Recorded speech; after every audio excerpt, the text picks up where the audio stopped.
Hi, I'm Keith Sutton with Arkansas Farm Bureau. I am visiting with Dr. Karen Ballard this afternoon. Dr. Ballard is Professor of Program Evaluation with the Community Professional and Economic Development Department with U of A. And That's we correct. appreciate you taking time to be here. That's a big, long title, and that just kind of shows folks how important you are to what we're doing today.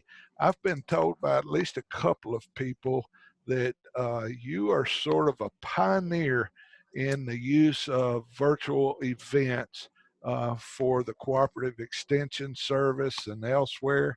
Uh, that's what we're talking about today. We're trying to kind of get a handle on how did we get to the point where almost all of our meetings now, we're doing them online. We're taking farm tours online. We're doing training online and having meetings. Uh, it actually, a lot of people think it started with this pandemic, but actually it started before that, didn't it? It did, Keith. Actually, I was working with the Arkansas Soybean Board, and they had a goal to expand outreach, and we were looking at science-based education to the classroom, where the science of agriculture actually gets to be part of the discussion in a real life way. And so I was invited to participate in the Denver Museum of Nature and Science virtual field trip. And it was kind of an invitation only. A friend of mine within the Arkansas Department of Education invited me. And I was amazed to see this very informal format, but highly technical format, in which I literally in real time was watching this field trip in Denver. And it wasn't highly polished. There was a boom that was flying in the sound you can imagine with your background. It was like the worst possible conditions to be filming outside.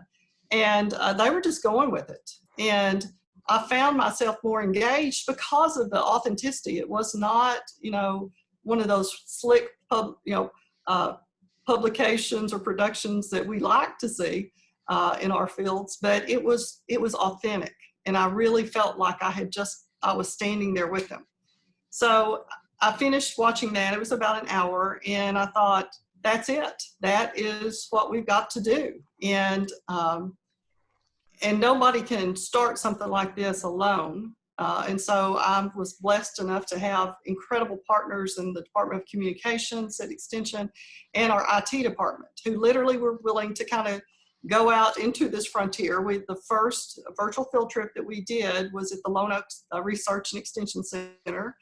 And we did it with 50 4-H members across the state. And they were our pilot test, and they used every device because we didn't know how this would work.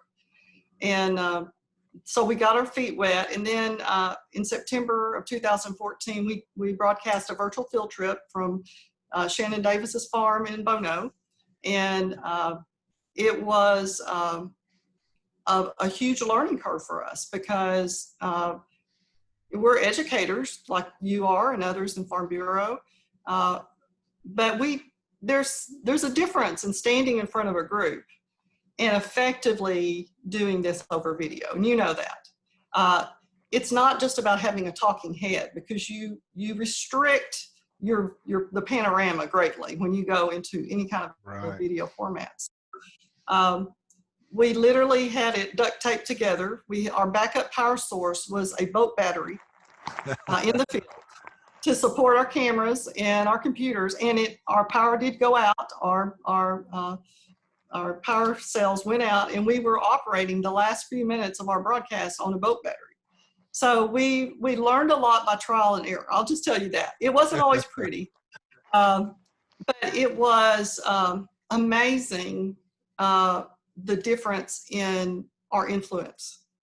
And the other thing we learned is that we had a lot to learn. So how do you make this engaging? Not how do we make it pretty, like, a video is what you want, but how do you engage across time and space? How do you do that? Because that's a key. If you can't do that, then it's not of value, and people are not going to watch. They're not going to continue to watch. Why would I watch?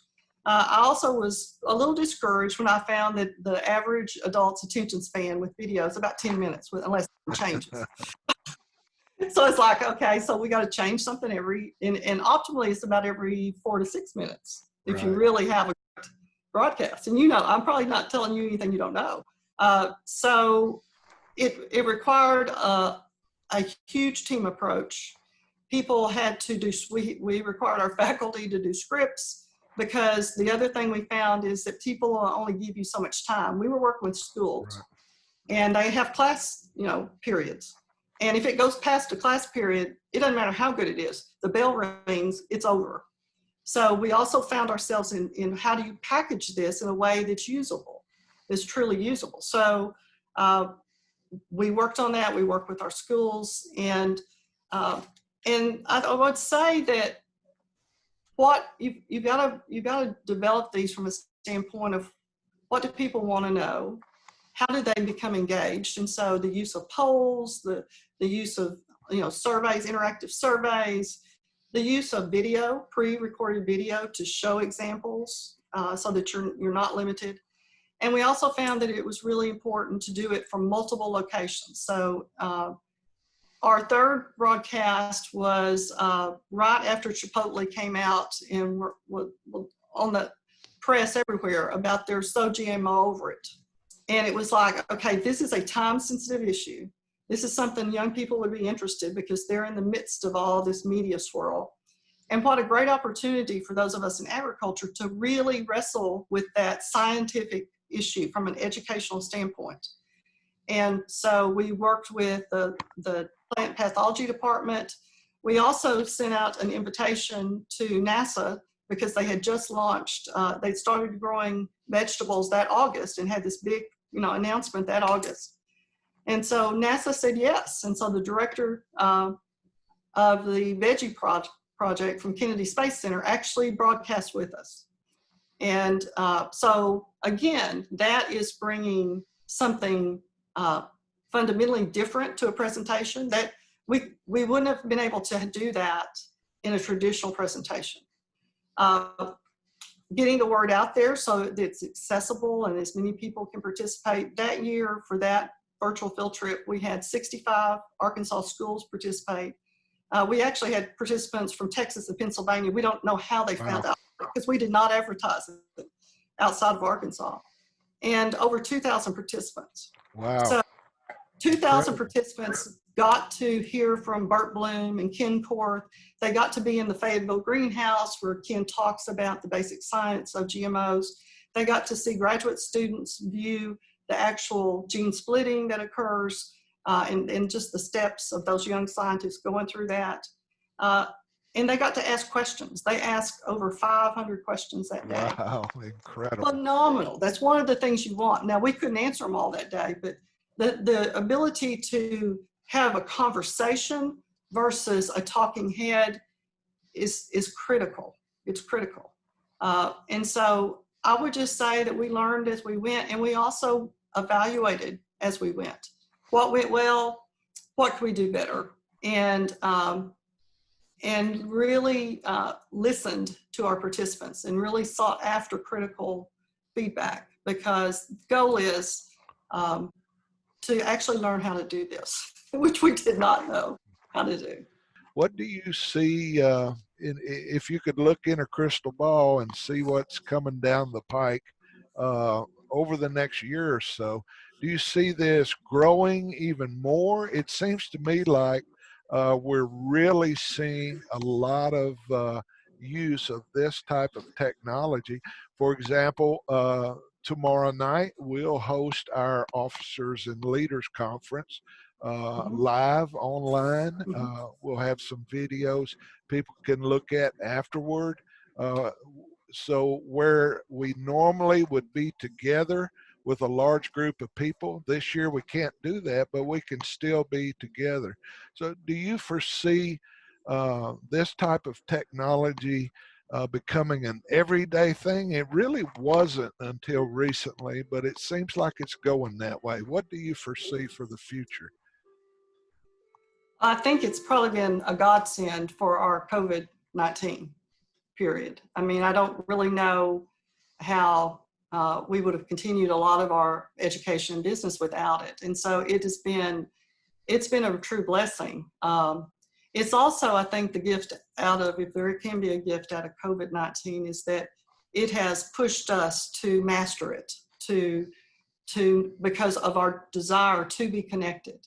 And so some of those of us who are older, and I'm right there with you, Keith, it's like, we kind of can hang behind a little bit. Well, this took that, because our desire to be connected was greater than our fear of the technology. It has escalated our adoption, our use. That's a very good way of putting it. I think we're a little bit scared, but we do want to talk to each other, and this is a way we can do that.